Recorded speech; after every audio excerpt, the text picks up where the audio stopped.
Ser podcast. Si amanece, nos vamos con Adriana Mourelos.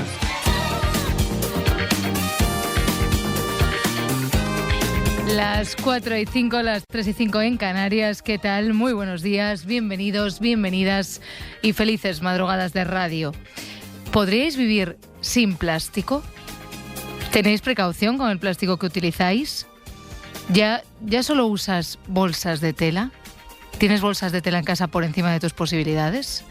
900, 100, 800 para hablar de plástico, de los plásticos, casi de lo que queráis, porque enseguida nos cuenta todo lo que sabe de este asunto Ignacio Crespo, que ya está aquí sentado a mi lado. Hola, Ignacio, ¿qué tal? Hola, Buenos ¿qué días. tal? Buenos días. Ignacio Crespo, ya sabéis que es director de Serendipias, lo podéis escuchar aquí en la SER también, es médico, es divulgador científico. Parda, ¿qué tal? Muy buenos días. Buenos días, Adri, ¿qué tal? ¿Qué tal? ¿Cómo estás? Pues muy bien. ¿Cuánto plástico hay a tu alrededor? Es que todo el estudio es plástico, Claro. si lo piensas bien, claro. Efectivamente, claro. Yo estaba aquí haciendo un repaso y me estaba costando encontrar algo que no sea de plástico. Bueno, todo el equipo al completo por aquí, 900, 100, 800, para que sigáis formando parte de este equipo, de esta comunidad que se encuentra aquí en la radio, en la cadena SER, de 4 a 6 de la madrugada. 900, 100, 800 es el teléfono que queremos que marquéis para charlar con nosotros. En esta madrugada hablamos de plásticos, pero además hoy os voy a proponer una reflexión que tiene mucho que ver con esto de las tecnologías, esas tecnologías que nos parece que llevan con nosotros toda la vida, pero que no, esas tecnologías que cada miércoles Ignacio Crespo nos explica y que viene aquí habiendo intentado al menos no usarlas, ¿no, Ignacio? Ese es el intento, la Ese es el primera idea. intento. Pues fíjate, es que hoy os propongo la siguiente reflexión. El récord.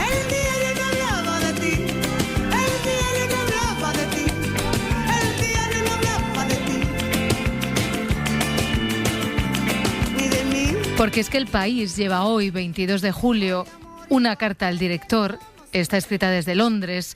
La que la escribe, ella, la lectora, se llama Laura Marca y dice esto: viajo mucho por trabajo y mi ritual consiste en cargar el móvil y los cascos, coger un libro y un antifaz.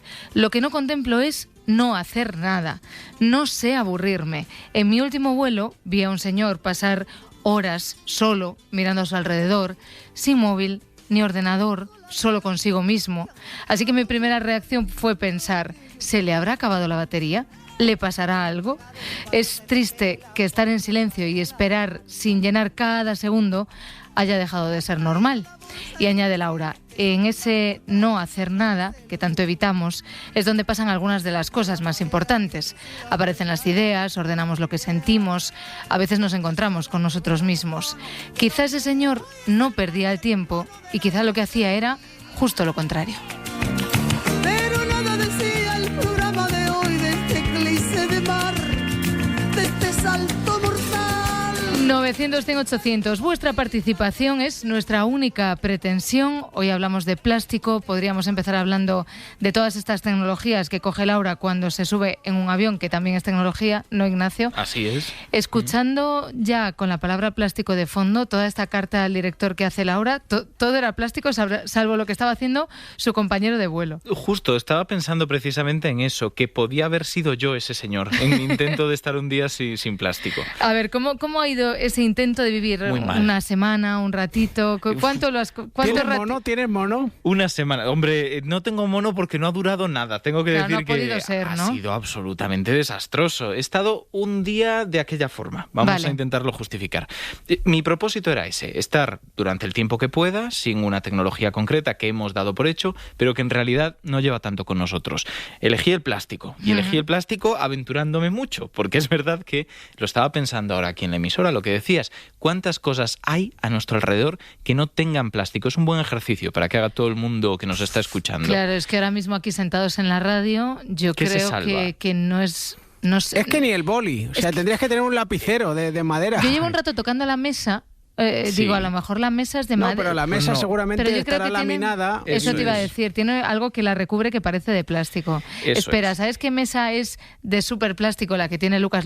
¿A que sí? La mesa de Lucas, que es nuestro técnico, Lucas Lourido, está llena de botones que son de plástico. También. La mesa alrededor es de plástico y me ha dicho, hombre, déjame darle al botón que corresponde, que es la sintonía de Ignacio Crespo.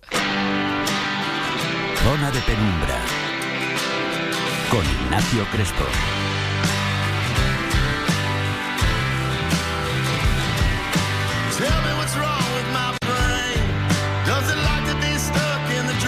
Es que me estaba poniendo una coleta, Ignacio, y la goma lleva plástico. Mira, hay un único objeto que yo ya he encontrado en este rato en el estudio que se salve. Un único objeto. ¿Cuál es? Y es esa barandilla metálica que hay ahí abajo en el suelo, que sí, está de lado a lado. Es verdad. Bueno, Porque- y la taza que tienes al lado, ¿no? Porque la taza ¿También lleva plástico? tiene pintura plástica. Tiene aquí, Vaya. para que lo vea también la cámara, que ahora la radio se ve, También. pues un poco de pintura plástica, efectivamente. Está en todos los sitios y lo primero que tengo que decir es que nadie se alarme. No vamos a decir aquí que el plástico sea tóxico, terrible, oh Dios mío, tenemos que protegernos de todo lo que lleve plástico. No, pero es un buen ejercicio. Así que yo me levanté por la mañana un día diciendo, vamos a ver hasta dónde llegamos. Claro, tarjeta de crédito, que es de plástico. Nada. El teléfono, por supuesto, el ordenador. Yo ese día no trabajé, lo cual puede ser muy bueno, pero... O muy malo en tu caso que eres autónomo, Ignacio. Claro, yo me lo coordiné para que fuera el sábado. Vale, vale. Y eso era un poco la idea. El problema es que yo no me había dado cuenta, claro, porque no reparas en ello cuando te lo planeas así por encima. La televisión también iba a serlo. Si quiero escuchar música, ¿con qué la escucho? A no ser que tenga un instrumento en casa. Y ojo, porque por ejemplo, yo tocaba el clarinete pequeño, eso es resina. Así que el clarinete tampoco puedo tocarlo. Y dije, puedo leer al menos, ¿verdad? Claro. Hay pocos libros que se produzcan ahora mismo que no utilicen al menos algún tipo de pegamento con base de plástico. Claro, incluso la portada, ¿no? Como decías, lo de la taza, También. ¿no? La portada, la imagen de la portada muchas veces está de alguna manera plastificada. Eso es.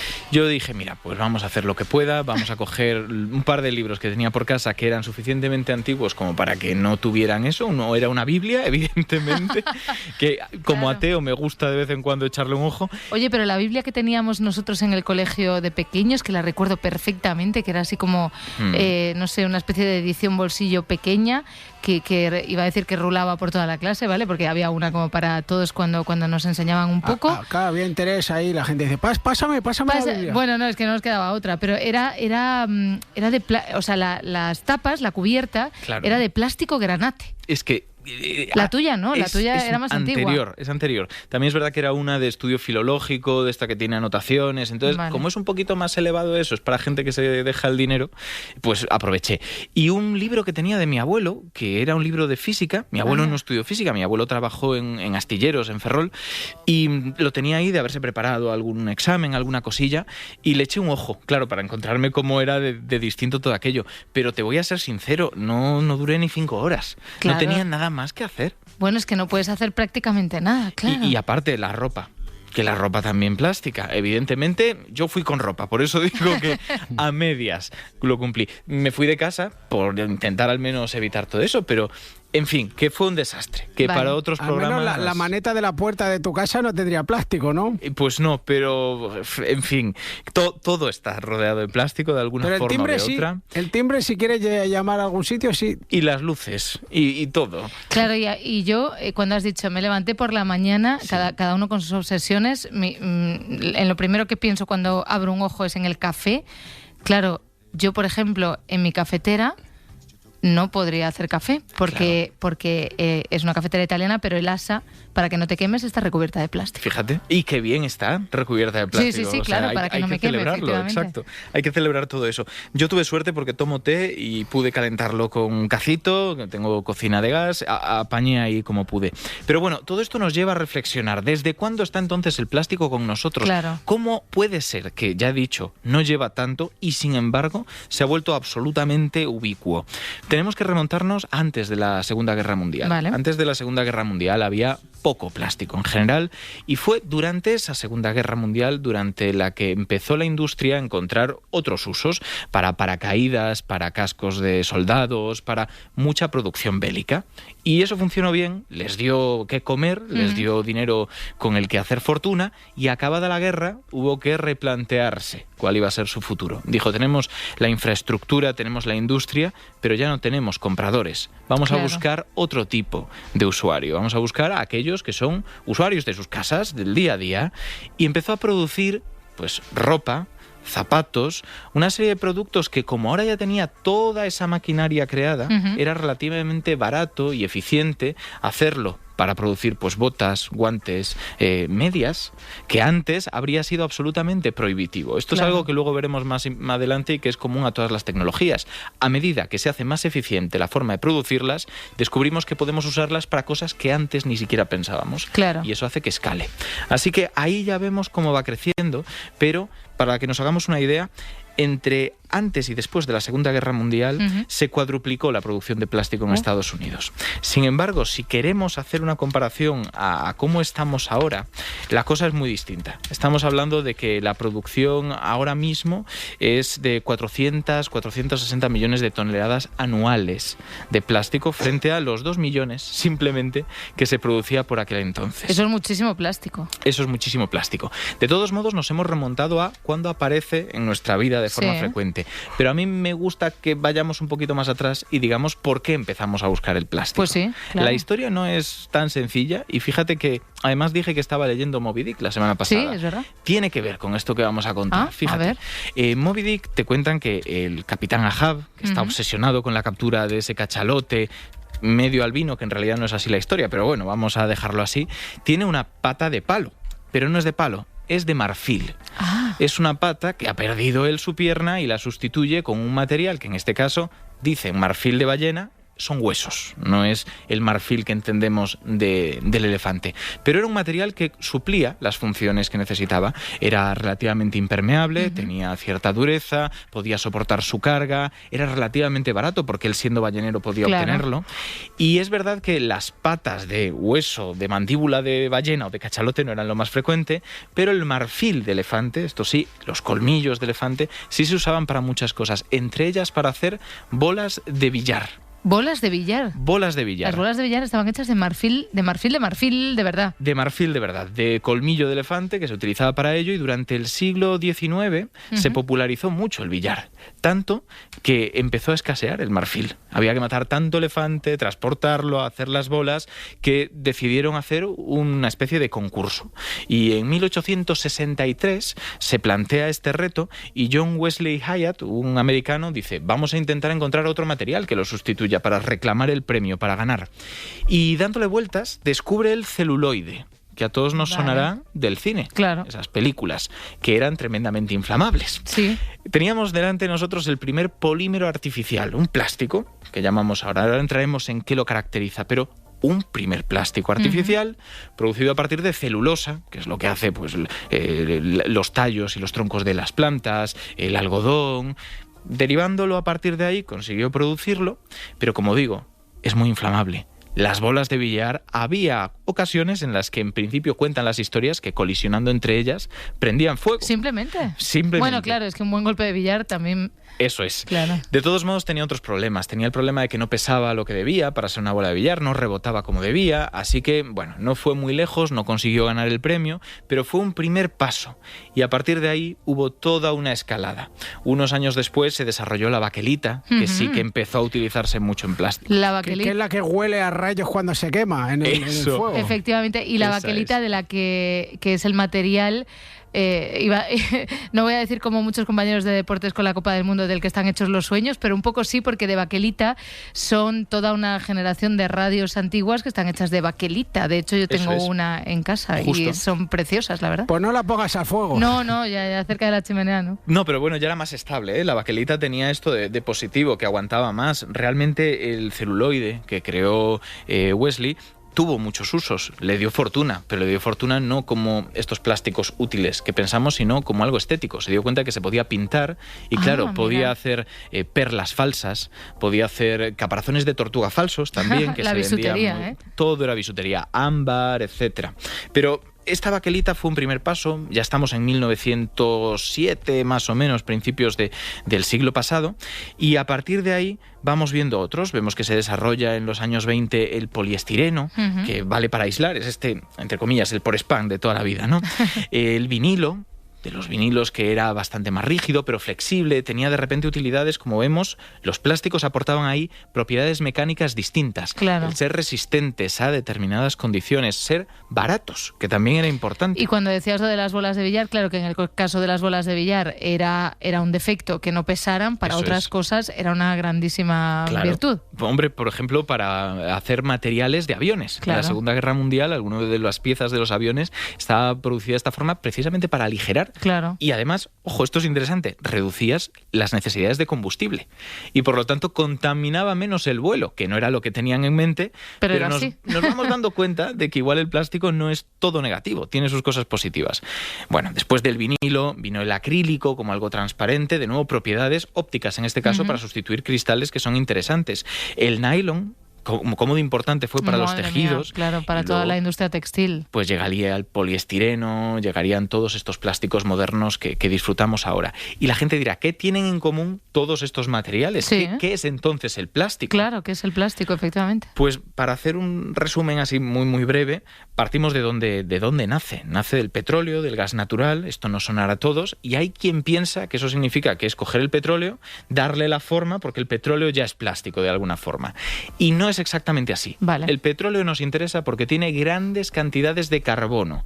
Es una sustancia que se produce a partir de materia orgánica en descomposición, que pasa durante mucho tiempo a grandes presiones, a unas condiciones concretas, pero nos interesa ese carbono que forma la materia orgánica. Vale. A partir de una serie de procesos obtenemos la nafta, que a todos igual nos suena de la industria, unas cosas, y esa nafta, por de nuevo una serie de procesos, se separa en constituyentes más básicos, en moléculas muy pequeñas que tienen una gran cantidad de carbono e hidrógeno, y todas son más o menos iguales. Esta es la clave, porque lo que tenemos son monómeros, se llaman, como las cuentas de un collar. Vale. Piezas que son todas iguales entre sí. Estamos dividiendo el petróleo. Estamos dividiendo el petróleo, tal cual. ¿Y qué pasa? Que lo hemos dividido para ahora recomponerlo. Es como si cogiéramos un libro, lo separáramos en todas sus letras y compusiéramos algo a partir de él. No se parecería en nada al libro original, porque son letras. Con las letras puedo hacer lo que quiera. Claro. Puedo convertir el Quijote en un contrato de compraventa, por ejemplo. Pues vamos a hacer algo parecido. Con el petróleo no dejamos casi nada de esa esencia del petróleo y recomponemos esas piezas básicas para formar cadenas. Cadenas de moléculas idénticas entre sí, que si las moléculas se llamaban monómeros, las cadenas se llaman polímeros. Vale, eso nos suena. Nos suena ya ese tema. Sí. Los plásticos son polímeros artificiales, porque los hacemos nosotros, y que además tienen una serie de propiedades. Propiedades por las que cambian sus características mecánicas con la temperatura. Podemos fundirlos. Claro. A veces podemos fundirlos solo una vez. Y esto es lo de los y plásticos. Luego mueren. Eso es, los termofusibles y los termoestables. Igual nos suena de tecnología. Los termoestables los fundes una vez para producirlos y luego da igual que le prendas fuego, como a la melamina, que eso no se vuelve a fundir. Porque esas cadenas que hemos formado, podemos imaginarlas ya como si fueran esas cuentas de collar, son collares que se han entrelazado tanto que no se pueden separar, por mucho que yo les suministre calor y los funda. Pero hay otros que sí puedo hacerlo, los termofusibles, porque no están tan unidos, porque al final, suministrándoles calor, consigo que se separen lo justo para que fluyan uno sobre otro. Y puedes seguir creando y creando cosas de plástico y reciclando. De plástico, que es el tema que nos ocupa esta madrugada con Ignacio Crespo. Al 900-100-800 llama Edurne, desde Vizcaya. Hola, Edurne. Hola, buenos días. Buenos días, se amanece, nos vamos. Cuéntanos, el plástico y Edurne. Edurne y el plástico. Yo el plástico procuro, por lo menos, cuanto menos reducirlo y por lo menos reciclarlo en la medida de lo posible. ¿Te resulta fácil o no? Fácil no, pero en la medida de posible sí. Yo, por ejemplo, un gesto diario que hacemos todos, 20 piezas de fruta, 20 bolsas pequeñas a pesar, con peso, y en la misma bolsa diferentes productos. Una reducción que parece una tontería, pero es plástico que reducimos. Es que uno de los lugares más difíciles para reducir plástico es en la compra, es en el supermercado, ¿eh? Tenemos la suerte de que hay bolsas reutilizables, ya muchos supermercados, exacto, las tienen ahí, las puedes comprar y las llevas una y otra vez y reduces así un poco el uso. Pero lo que ha dicho Edurne tiene toda la razón. Reutilizar, eso es una de las claves. Está también el reciclaje, que ya lo hemos comentado, y está reutilizar, reciclar, y ahora de repente me he olvidado de la tercera R. No lo sé, pero... Reutilizar, reciclar y bueno, ahora entraremos en ella. Edurne, ¿qué más haces? En el súper, la fruta, vale. ¿Algo más? Llevo tela o carro, pero alguna vez que se me olvida, la misma bolsa del supermercado que te pone para la basura. Claro, la bolsa de plástico para la basura, vale. Y la tercera R que se me había olvidado. Bueno, esas son estas cosas que pasan de madrugada. Reducir. Ah, bueno, claro, reducir, que es lo que nos estaba diciendo Edurne precisamente con las bolsitas de la fruta, claro. Por ejemplo, no sé si... Hay una marca, no voy a decir marcas, pero hay marcas de productos lácteos, de yogures, que son el típico tarro de barro, que eso, hombre, la tapa y eso viene un poco de plástico, pero es barro o de cristal, en la medida que sea posible, hacer esos pequeños gestos, ¿no? Claro. Y desde luego vi un estudio en televisión de una universidad más cerca de aquí, que estaban estudiando los plásticos en los moluscos, en los mejillones, enfocado en la pantalla donde estaba el ordenador, el microscopio, unas pequeñas partículas, unos cuadraditos pequeños, todo eso era plástico. Como virutillas que se encuentran, están en todos los sitios, efectivamente. Claro, que esto produce cierta angustia, que creo que también nos va a explicar enseguida Ignacio Edurne. Muchas gracias por haber llamado. A vosotros. Un abrazo. Adiós. Reciclar, reutilizar y reducir. Me lo estaba chivando mi compañera Laura, pero no lo había visto. Claro que eran como esas tres R's. Claro, sí, es el básico. O sea, si vengo sin saber eso, pues apaga y vámonos. Bueno, pues a mí también se me había olvidado, no pasa nada. Pues ya te puedes ir. Claro. Ya seguís vosotros. Vale, estamos con las cadenitas. Ya sabemos que algunas se puede rehacer y volver a rehacer. Otras que si las manipulamos mucho, especialmente con calor, luego ya se tienen que quedar así. ¿Qué más? Pues mira, ahí tenemos más o menos la idea de esos plásticos básicos. Algunos que se van a poder fundir, otros que no, pero en la producción todos van a tener que pasar por cierto proceso de temperaturas. Si volvemos a seguir ese camino en el cual habíamos creado unas cadenas, el momento en el que combinamos esos monómeros para hacer los polímeros, lo que tenemos es una masa viscosa, imposible de tratar. Ahí hay que añadir todos los aditivos, colores para el plástico, estabilizantes, plastificantes para darles esa flexibilidad, todas esas sustancias que no son parte del polímero, pero que van a hacer del plástico lo que tenemos delante y lo que hace que sea útil.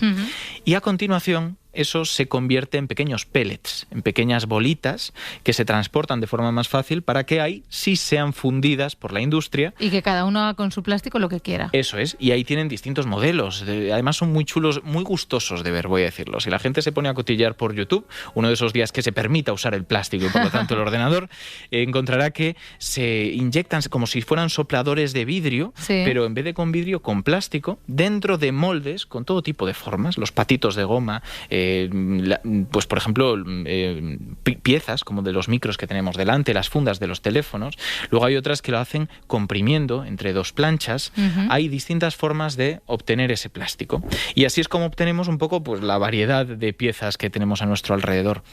Me sorprende mucho todo esto porque, claro, es imposible ahora ya estar escuchando y no darse cuenta de que, por ejemplo, llevo gafas que habrán hecho con esos polímeros en una funda, mezclando un montón de materiales más, porque esto es plástico puro. Y tú imagínate qué rollo tener que llevar unas gafas que no estuvieran hechas de ese plástico y que fueran más pesadas, por ejemplo. Sí, de hecho, efectivamente, en la industria de las gafas se ha mejorado mucho también el tema de los materiales y del peso, como lo que decíamos antes de los aviones. Ahora apenas pesan las gafas. Cuando yo era pequeña pesaba muchísimo eso. Prácticamente todo. El plástico tiene todo su lado bueno, pero antes de entrar en él, que ya será la defensa final, yo creo que es bueno hacer justicia también de lo malo. Vale. Y decir, oye, pasan cosas con el plástico que no nos acaban de gustar. Por ejemplo, nos comentaba Edurne que en los mejillones a veces se encuentran. Y esto es porque los mejillones son filtradores. Se alimentan filtrando agua y por lo tanto todo lo que haya en el agua que no puedan procesar se queda ahí como si fuera un colador. Y no pueden procesar los microplásticos. ¿Qué es? Porque esto de los microplásticos, Ignacio, últimamente se habla continuamente y parece que, claro, sí, ahora sabemos que hay plástico por todo, o no es que lo lo sepamos, es que nos hemos dado cuenta, también hay microplásticos por todas partes. ¿Comemos microplásticos? Sí, comemos microplásticos y ojo, esto es algo que debe preocuparnos, pero no debe preocuparnos hasta quitarnos el sueño. O sea, es una cosa más de las muchas que pasan en el mundo que deberían llamar nuestra atención, pero no vamos a morirnos mañana por esto, ni muchísimo menos. ¿Qué es un microplástico? Es un plástico que tiene menos de 5 milímetros de tamaño. Vale. Pero vamos, es un plástico. Problema, que siendo tan pequeñito, se queda en nuestro cuerpo. Y no es tanto que vaya a liberar sustancias tóxicas, que en principio, hasta donde sabemos, no hay ningún estudio que lo vincule de forma fuerte, ni con cánceres, ni con nada parecido, pero es una partícula física que ocupa su hueco y que por lo tanto va a estar ahí obstruyendo determinados procesos, complicando, por ejemplo, tal vez cuestiones de absorción del intestino. Ahí se está haciendo estudio. Lo que sí sabemos con toda certeza es que están en la naturaleza. Están presentes, se han encontrado en las profundidades del océano, se han encontrado en el Everest, y si nos ponemos a mirar los estudios, te dirán que se han encontrado incluso en el útero materno. Que dices, ostras, ¿cómo ha llegado hasta allí? Ya. Problema, esto a mí me sorprendió porque efectivamente estudios te encuentras, pero hace unos años hablando con un experto en microplásticos me dijo, yo como experto en las técnicas que se usan para detectar este tipo de sustancias, no me acabo de creer muchos de estos estudios. Vale. Él me dijo lo siguiente, me gustó bastante. Para poder detectar un plástico tan pequeño, necesitas utilizar un método que detecte plásticos de ese tamaño. Claro. Si quiero detectarlo muy, muy pequeño, necesito algo muy, muy preciso. Bueno, los métodos que se utilizaban para detectar plásticos en el útero materno no eran suficientemente precisos como para detectar plásticos tan pequeños que cupieran por, vamos a decirlo así, las cavidades que les podrían haber llevado hasta ahí.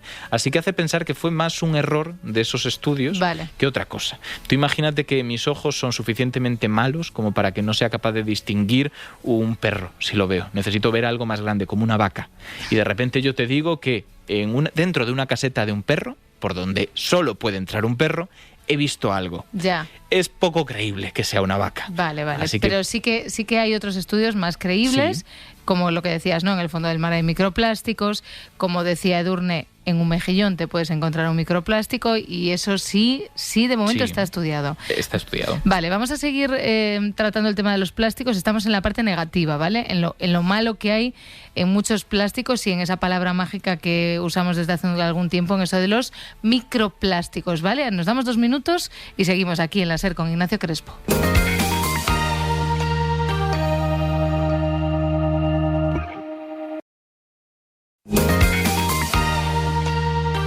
Si amanece, nos vamos.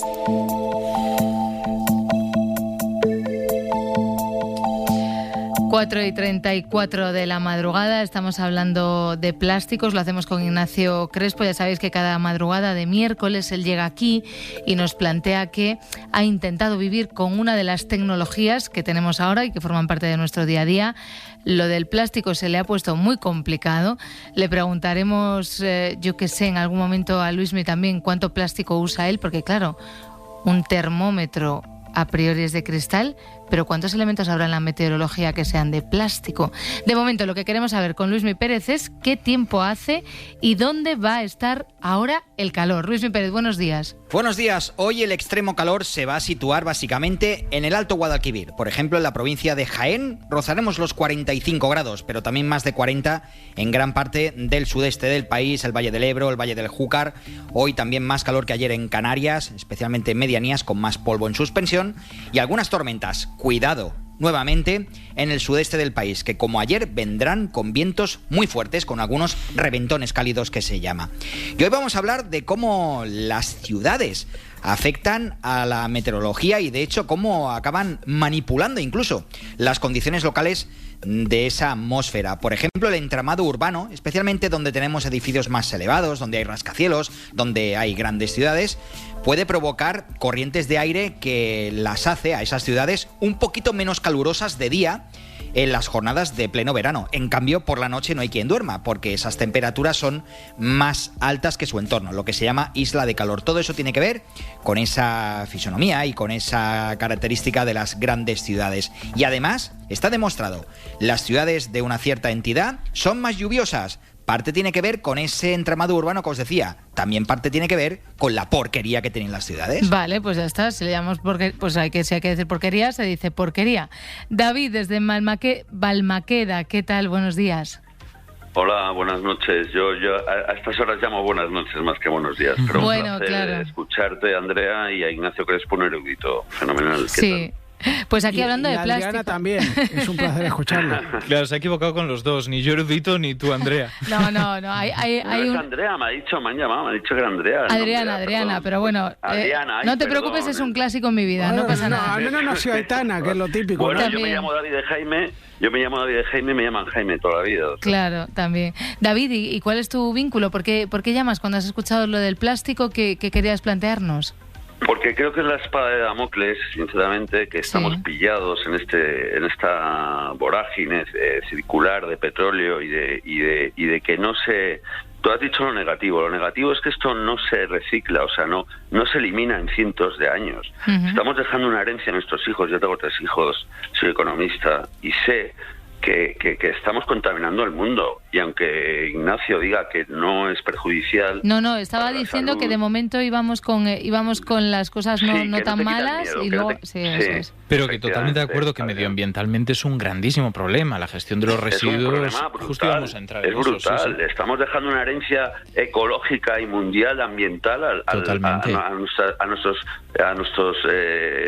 hijos y descendientes nefasta. ¿Y tú intentas algo, David? ¿Tú crees que en nuestro día a día, como decía Edurne, es difícil, pero hay algo que... Es difícil, es muy difícil porque, los supermercados, el mercado... Yo he trabajado en una empresa de distribución muy conocida, he llevado la expansión de un supermercado muy grande.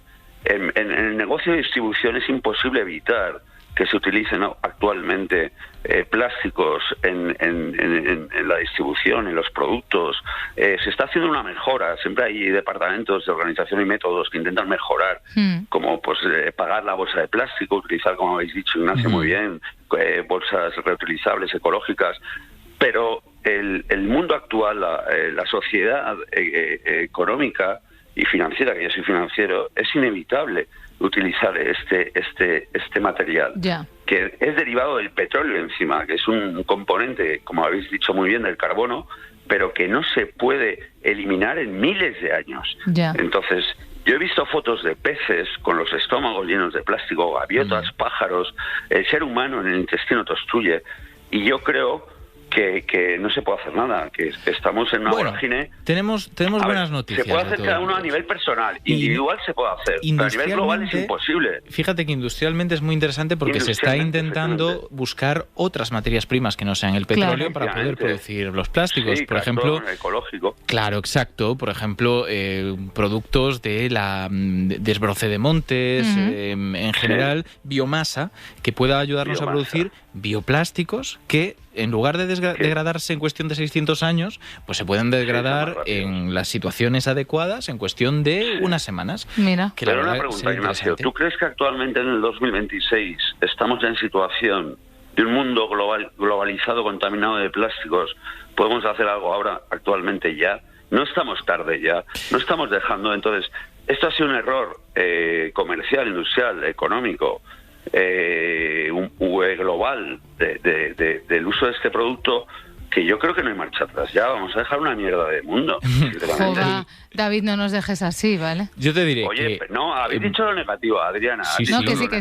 Y en parte lo es así. Que no se ha hablado es lo biodegradable, que esto no es biodegradable. Justo íbamos a entrar ahora a eso, en este tema, así que te agradezco mucho, David, la llamada, porque justo lo siguiente que teníamos era cuánto tarda cada uno de estos componentes de los que nos hablaba Ignacio. Terrible. Efectivamente. David. Ignacio, que es un erudito y que te veo muy formado al respecto, y estoy muy interesado en todos los temas que habláis, sobre todo cuando habléis con conocimiento y capacidad. Claro, para eso tenemos a un divulgador científico con nosotros, que además es médico. Bueno, David, un abrazo. Bueno, un placer. Gracias por escucharme. buena suerte y un placer. Hasta Igualmente, luego, adiós David. Claro que estábamos justo, nada, era lo siguiente que teníamos aquí planteado, sí. Ignacio, es precisamente lo que decía David, ¿no? Que, claro, estamos hablando, todo es plástico. Este mando de la tele de aquí del estudio, claro, ¿cuánto tardan estas cosas en desaparecer del mundo? ¿Se desintegran alguna vez? Tiene razón David en que tardan mucho, claro. Se desintegran alguna vez, por supuesto, pero hace falta que pasen, para muchos de los plásticos que utilizamos a diario, cientos de años, y eso no es algo sostenible. David tiene mucha razón en una cosa, y es que vamos tarde, claro que vamos tarde. Como con tantas cosas. Lo que yo diría es que el vamos tarde no se convierta en una justificación para no hacer nada, porque todavía estamos a tiempo de no estar tan mal como dentro de 10 años si siguiéramos haciendo esto. La cosa puede empeorar más y nosotros tenemos en nuestra mano intentar evitarlo, pues como digo, buscando otras formas de producir el plástico que sean más sostenibles, que se degraden mejor, nuevas formas de reciclarlo. Pero por insistir en una cosa que ha dicho y que tiene toda la razón, porque no habíamos llegado todavía, de acuerdo, es verdad que el impacto en la salud no está tan claro y que se han contado muchos bulos. Te sonará igual aquello de la tarjeta de crédito, que comemos una cantidad de plástico sin darnos cuenta equivalente a una tarjeta de crédito cada semana. Ay, por favor. Esto es un estudio que se hizo hace un tiempo con la WWF o Greenpeace, igual era Greenpeace, ahora mismo tengo la duda. En cualquier caso, está desmentido. Vale. Los cálculos más ajustados indican que para consumir la cantidad equivalente a una tarjeta de crédito en plástico, estos son 5 gramos, hace falta que pasen unos 23.000 años consumiendo, pues como en el día a día hacemos, y nadie vive tanto tiempo. Entonces, cuidado con eso, pero medioambientalmente está habiendo un impacto.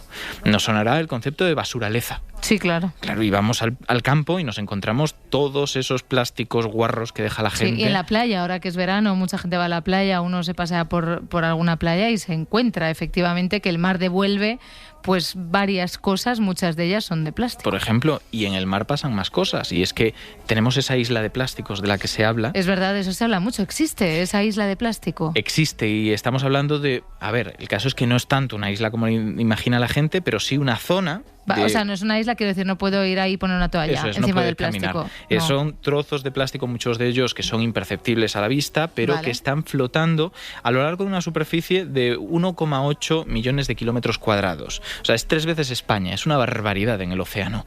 Y aunque no lo veamos y no sea una isla sobre la que caminar, tiene implicaciones. Hemos escuchado posiblemente también aquello de las tortugas y las bolsas de plástico. Claro. Está estudiadísimo, además en función del color de la bolsa, atacan más a la bolsa creyendo que es una medusa. Y otra cosa, es que en el plástico crecen bacterias. Claro. Y eso también afecta al medio ambiente, porque son una fuente. El ecosistema también cambia, claro. Y, por ejemplo, a las tortugas también les afecta esto. Han visto que las bolsas de plástico sobre las que crecen bacterias producen una serie de sustancias que reconocen como si fuera alimento. Ya no es que lo vean, es que lo confunden en el olor también con algo parecido a la medusa. Entonces, esto es así. Y quería hacer, aunque fuera esta versión acelerada, para decir, es verdad, tenemos un problema, pero hay también estudios que intentan ver cómo reciclarlo. Porque, por un lado, los métodos de reciclaje que tenemos ahora tienen sus problemas. Claro. Y el primer problema de ellos es que nosotros mismos no sabemos muy bien cómo reciclar.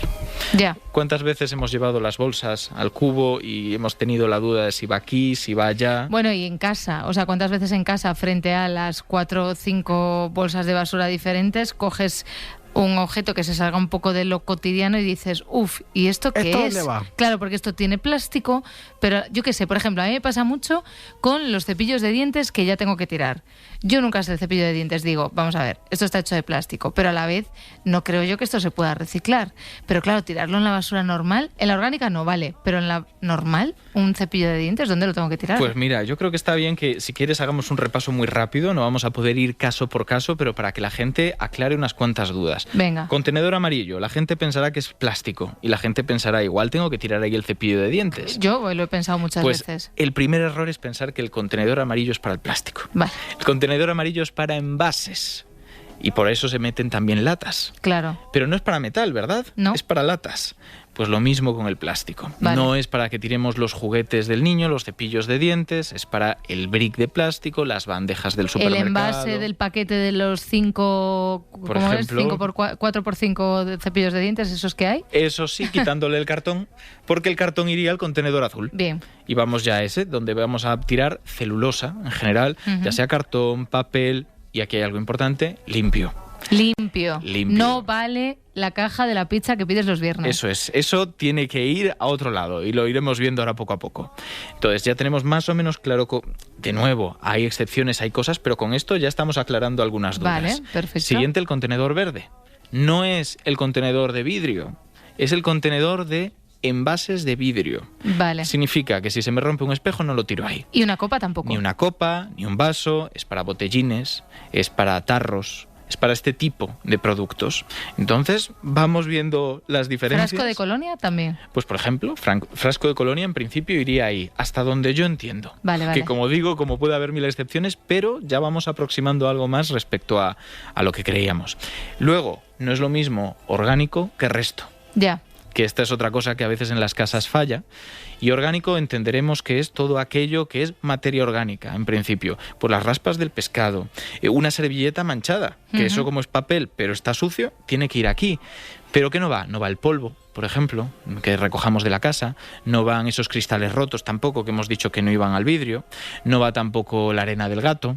Eso todo claro, tiene que ir... Yo, por ejemplo, que tengo una perra, cuando recojo sus cosas con una bolsa de plástico, ¿eso dónde va? Al resto. Eso tiene que ir al contenedor de resto. Con su plástico, bueno. Con su plástico. Es que el resto es un poco por eso. Es que no te vamos a pedir que lo separes. Claro. No, claro, es una guarrada.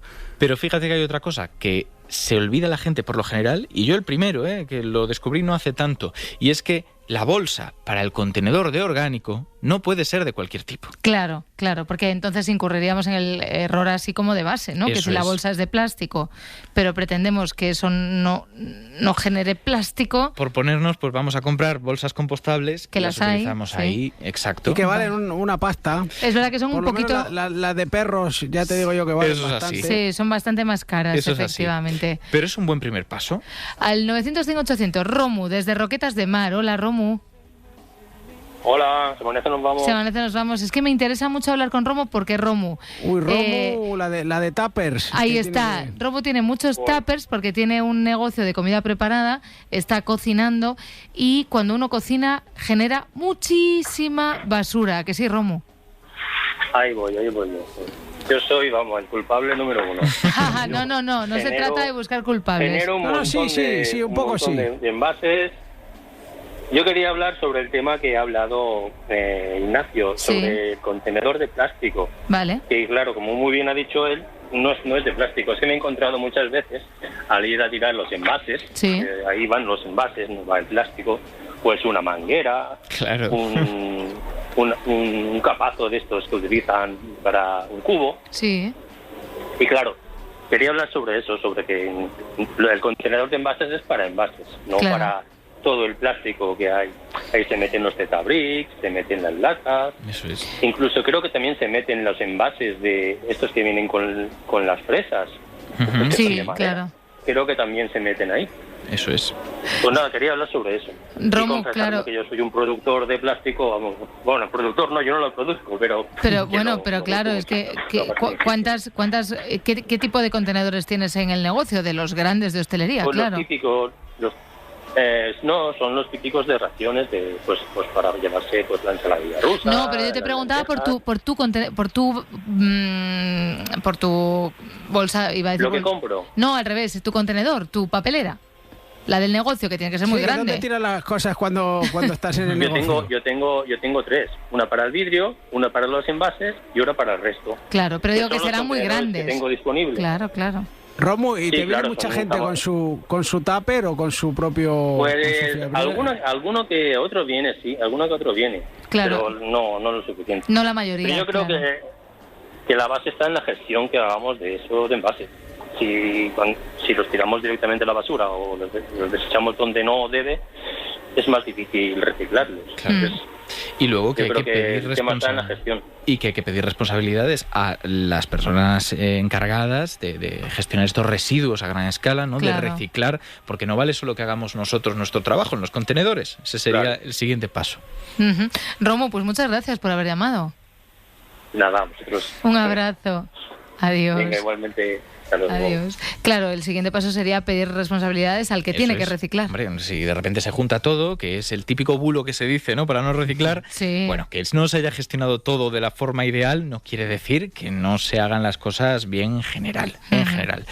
Y hay un problema, que es que no todo el plástico se recicla, ya lo hemos dicho al principio. La gestión de residuos plásticos, por desgracia, ahora mismo implica también su reubicación. Claro. Es decir, aquí no lo queremos. Para ser un poquito ecologistas, vamos a llevarlo a otro sitio donde no lo veamos. Esto es un concepto que parece una tontería, pero en ecologismo se llama not in my backyard, no en mi patio trasero, por decirlo así. Y es lo mismo que escuchamos con las típicas proclamas de se va a abrir una central energética, por ejemplo, van a poner una eólica en este terreno, este parque que está protegido, que está al lado de mi casa, que lo llevo viendo toda la vida y yo protesto y no lo quiero. La cosa es, ¿voy a dejar de consumir electricidad? Porque yo creo que en general no es lo que hacemos cuando nos quejamos de estas cosas. Significa que lo van a construir en otro sitio. Posiblemente un sitio en el tercer mundo. Pero ojos que no ven, ¿no? Que es verdad que justo con lo de las eólicas es difícil, ¿no? Pero imaginemos una productora de plástico, de papel. Es lo que va a ocurrir. Lo van a deslocalizar en otro sitio donde haya incluso menos leyes que regulen su contaminación. Claro, porque hoy estamos hablando del plástico, pero este ejemplo y este recorrido que has puesto de no ver nuestros residuos ocurre, por ejemplo, y hay buenos documentales sobre esto, con la ropa que desechamos, ¿no? Con el exceso de, bueno, pues eso, cuando ya te deshaces de la ropa que no usas, que no te pones, vale, unas la donas, otra no sé qué, pero hay verdaderamente lugares donde hay ropa y ropa usada que no están efectivamente en nuestro patio de al lado. Totalmente. Y ya que nos preocupaba lo de los microplásticos, esta ropa es la principal productora de microplásticos. La industria textil. Eso es. Y no solamente cuando lavan el vaquero y generan esos daños en el tejido y se liberan pequeñas cantidades de plástico, sino cuando lo llevamos puesto. Llevar ropa es inevitable, pero estar comprando y tirando constantemente ropa, eso es un problema, porque no todo el microplástico ya se produce como microplástico, que algunos sí. Las típicas cremas exfoliantes que tienen puntitos ahí que ayudan a raspar impurezas, eso es un microplástico que se genera así, pero otros los generamos nosotros por desgastes. Mira, ahora que has dicho lo de la crema exfoliante, esto es una cosa que seguro que más personas igual que yo que van a hacer la compra y que se paran de repente en una tienda de productos cosméticos a comprarse una crema para la cara o para el cuerpo, lo habréis visto vosotros también, no sé, Parda, si tú seguramente lo habrás visto también, porque esto está en todas partes, en Barcelona seguro que también, que es a una persona comprándose una crema para el sol, para la cara, para lo que sea, y pasando una aplicación que está en el móvil, que te dice qué componentes, cuántos microplásticos, cuántos componentes que son como disruptores hormonales, creo que se llama. Les llaman a veces, sí. Y entonces te categorizan los productos en función de supuestamente lo que llevan. ¿Qué hay de verdad en todo esto? Porque me gusta preguntarte a ti, como divulgador científico, también como médico. Pues depende de la aplicación. Yo lo que diré es que en general tenemos la suerte de que en Europa está muy regulada la seguridad de lo que consumimos, ya sea comido, ya sea puesto en nuestra piel. La seguridad está clara. Otra cosa es cómo de saludable sea. Meterse una hamburguesa entre pecho y espalda no es saludable, pero es seguro. Son diferencias. Ocurre lo mismo, entiendo, entonces, con las cremas, con el pintalabios, con el maquillaje. Pues hay ocasiones en las que puede que no sea lo más saludable, que igual lo ideal es no ponerlo, punto, ¿no? Pero bueno, hay una cosa que quiero que tratemos antes de que acabe esto, porque estamos mentalizándonos, y ya hemos dicho, hay un problema, hemos dicho que producir con otras materias primas que no sean el petróleo o el gas natural es buena idea. ¿Y se está trabajando? Eso es, pero se trabaja también para que el reciclaje sea más fácil. Podemos reciclar con altísimas temperaturas o con sustancias químicas muy agresivas que rompen las partes de esa cadena, convierten el polímero de nuevo en monómeros y podemos reutilizar parte. Problema, gasta mucho, contamina muchísimo. Entonces hay otras alternativas que son más selectivas. Por ejemplo, plásticos que, vamos a decirlo de esta forma para que se entienda, tiene casi como su antídoto, su contraplástico, un disolvente que permite que las cadenas, en vez de romperse en trocitos, se separen simplemente, haciéndolas maleables para poderlas volver a utilizar después con relativa facilidad. Hay desarrollo de bacterias que producen moléculas que son capaces de cortar estas cadenas y hacer que sean más reciclables, o incluso hongos, que a mí me gusta mucho este ejemplo, porque si lo recuerdas, esta historia ha empezado hablando de cómo el primer plástico, ese celuloide, venía de la celulosa.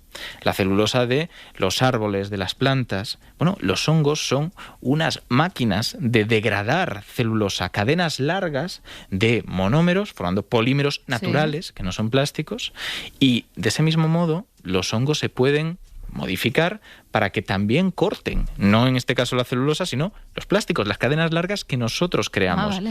Y además sus hifas, sus raíces, se meten por los huecos y ayudan a romperlo mecánicamente. Ya no es que químicamente produzcan esas tijeras moleculares, es que lo rompen ellos mismos. Claro, usemos la naturaleza a nuestro alcance, ¿no? Y eso a mí me parece que son estrategias técnicas interesantes, pero también quería hacer esa defensa final. Hasta aquí ha quedado claro. Las cosas malas las hay, algunas no son tanto como pensábamos. Como decía David, nuestro oyente, hemos usado el plástico, parece que por encima de nuestras posibilidades. Tanto es así que le surgía esa pregunta de 2026, ¿no es un poco tarde ya? Pero claro, también lo decíamos al comienzo, Ignacio, un avión que pesa menos, consume menos, es más eficiente, por lo tanto, no todo se la mano en el plástico. Por ejemplo, y habrá quien diga, bueno, pero no nos hacen falta los aviones. Vamos a la estrategia del decrecimiento, que se llama en ecología. Vamos a imaginar que pudiéramos chasquear los dedos y eliminar todo el plástico y toda la industria plástica del planeta. Está claro lo que ganaríamos, pero ¿qué es lo que perderíamos? Eso es lo que yo quiero plantear. Bien. Hablamos hace un momento del tema de la comida prefabricada, precocinada. Es verdad que la industria alimenticia produce muchísimo plástico. Ya nos lo decía también David, muchísimo plástico. ¿Pero por qué lo hace? Está claro que quiere aumentar sus ganancias, eso está claro. Sí, claro, es una empresa. Pero eso también tiene otros beneficios para nosotros. ¿Qué significa aumentar las ganancias, o mejor dicho, reducir las pérdidas para una de estas empresas? Por lo general, que quieren tirar menos comida. Claro. Que si no está correctamente protegida con sus envases plásticos, es más fácil que se eche a perder. Se echa a perder antes, con temperaturas más amplias, o sea que es más difícil conservarlo. Y claro, a nosotros también nos interesa reducir el mal gasto, el desperdicio alimentario. El desperdicio alimentario. Porque es otro de los grandes problemas que tenemos en el mundo. Y ya decimos que es un problema social, no es que sea un problema económico simplemente. Así que ahí el plástico juega un papel importante en una sociedad que está en crecimiento, que cada vez es más difícil de alimentar, y esto sería una de las patas que perderíamos y no sería fácil de sustituir. Así que por ese lado yo diría que ahí hay un problema gordo, pero hay otro que a mí me toca como médico. Médico, insisto, porque lo hemos dicho muchas veces, de formación. Yo no ejerzo, que nadie vaya... Que nadie me llame por si le duele algo. Pero de formación. Y es que el plástico ha revolucionado a la industria médica. Desde luego. Hablábamos de la prótesis de Ahab al principio, en el Pequod, ¿no? En el barco de Moby Dick. Por suerte ahora no se hacen con esto. Las prótesis se hacen muchas veces con polímeros. Y no solamente las prótesis, los stents, por ejemplo, para tratar enfermedades cardíacas. Y el motivo es que son, por lo general, biocompatibles, que podemos introducirlos en nuestro cuerpo sin que nuestro cuerpo los rechace, reconociéndolos como algo ajeno. Así que, ojo, que ahí se produzca fácil es interesante, que nuestro cuerpo lo acepte más o menos también es interesante. Es verdad que las prótesis que se hacían al principio con celuloide, ahora ya no se hacen con plástico, pero bueno, hemos visto toda una serie de cambios al respecto. Y te diré que no solo eso, sino que también, por ejemplo, para jeringuillas, para todo este tipo de material fungible que es tan importante en la medicina, sin el plástico no iríamos a ningún lado. La investigación médica también va a necesitarlo para cultivar bacterias con los recipientes adecuados. Así que perdiendo el plástico perdemos mucho más de lo que creemos. A ver si nos da tiempo en un minuto de saludar a Lola, que ha llamado desde Luanco. Hola, Lola, buenos días. Hola, buenas madrugadas, ¿no? Buenas madrugadas. Perdona, Lola, que estábamos aquí tan enfrascados, nunca mejor dicho, en nuestro plástico. Cuéntanos rápidamente, ¿qué querías comentar, Lola? Bueno, y tanto, porque ha sido un máster. Desde luego, Ha sido un máster, desde luego. Aquí aprendemos, pero bien. Es de lo que se trataba, con tener aquí a Ignacio cada miércoles. Vale, pero aún así también se pueden decir algunas cosas que quizá no sé si estará de acuerdo o no. Venga, menos de un minuto, Lola. Mira, en cuanto al reciclaje, aquí se ha producido a nivel ya mundial, yo creo, una proliferación de generación de plástico, que luego eso nos causa un problema, que luego llega a los ciudadanos, que tenemos que resolver. Y tenemos que ir diseccionando lo que es plástico, lo que es metal, lo que es cristal, lo que es no sé cuánto. Vamos a ver. La bolsa del orgánico tiene un peso enorme. Yo lo sé porque mi hija, desde luego, le pasa. Y cuando voy a coger la bolsa Lola, te voy a pedir que nos dejes un audio. Ahora te dice Laura nuestro número de WhatsApp, que es que llegan las noticias. Qué pena, Lola. Gracias por haber llamado. Adiós. Gracias. Para no perderte ningún episodio, síguenos en la aplicación o la web de la SER, Podium Podcast o tu plataforma de audio favorita.